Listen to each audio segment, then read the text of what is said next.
Have you ever noticed that when men seek advice from women about dating, relationships, or even career moves, the results often fall flat? Today we're diving into why women's advice for men can sometimes miss the mark. We'll explore the reasons behind this phenomenon, look at real-life examples, and uncover what men can do instead.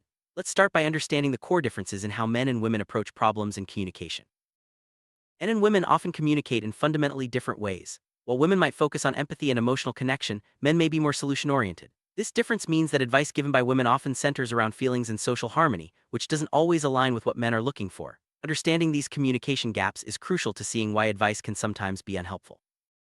Women are often praised for their empathetic nature, and this is reflected in the advice they give. However, when men follow advice rooted in empathy, they might find themselves in situations where their needs aren't fully addressed. For example, a woman might suggest being more open about feelings, but in some male social circles this can backfire or be misunderstood. From a young age, men and women are conditioned differently by society. Women are often encouraged to nurture and build consensus while men are taught to compete and assert themselves. When women give advice, it's often filtered through their own experiences and expectations, which may not translate well to a man's world. This mismatch can lead to confusion and frustration. One of the most common pieces of advice women give men is to just be yourself. While this sounds great in theory, it often lacks practical application. Men who take this advice literally may not realize that confidence, self-improvement, and social skills are also important. The phrase can be misleading and leave men feeling lost when things don't work out. Women are often more attuned to subtle social cues, while men might miss these signals entirely. When women advise men to pick up on hints or read between the lines, it can set men up for failure. Men may need more direct communication, and advice that assumes otherwise can lead to misunderstandings and missed opportunities. When women give advice, it's often based on what works for them or what they would like to hear. However, what appeals to women may not be effective for men, especially in dating or workplace scenarios. This can lead to men adopting behaviors that are seen as unattractive or ineffective, simply because the advice was not tailored to their situation. There's often a double standard in the advice women give men. For example, women might say they value sensitivity, but in practice, they may be more attracted to confidence and assertiveness. This contradiction can leave men confused about how to behave, especially when the advice doesn't match real-world outcomes. Women might encourage men to open up and share their feelings, but in many male social groups, vulnerability is not always rewarded.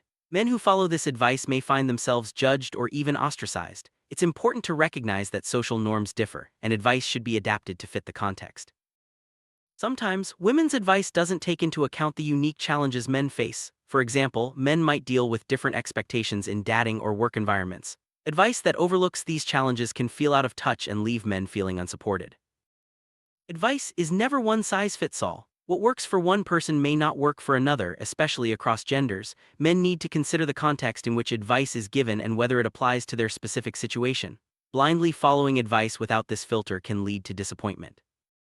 One effective solution is for men to seek guidance from other men who have faced similar challenges.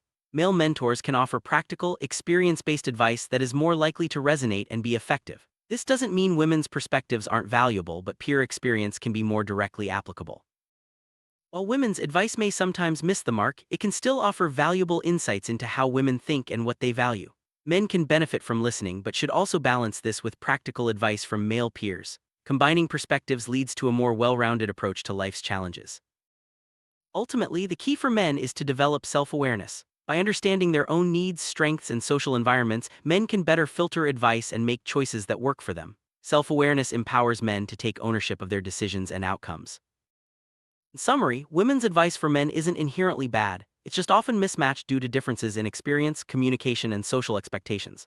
By understanding these differences and seeking advice that fits their unique context, men can make smarter choices and achieve better outcomes in relationships, work, and life.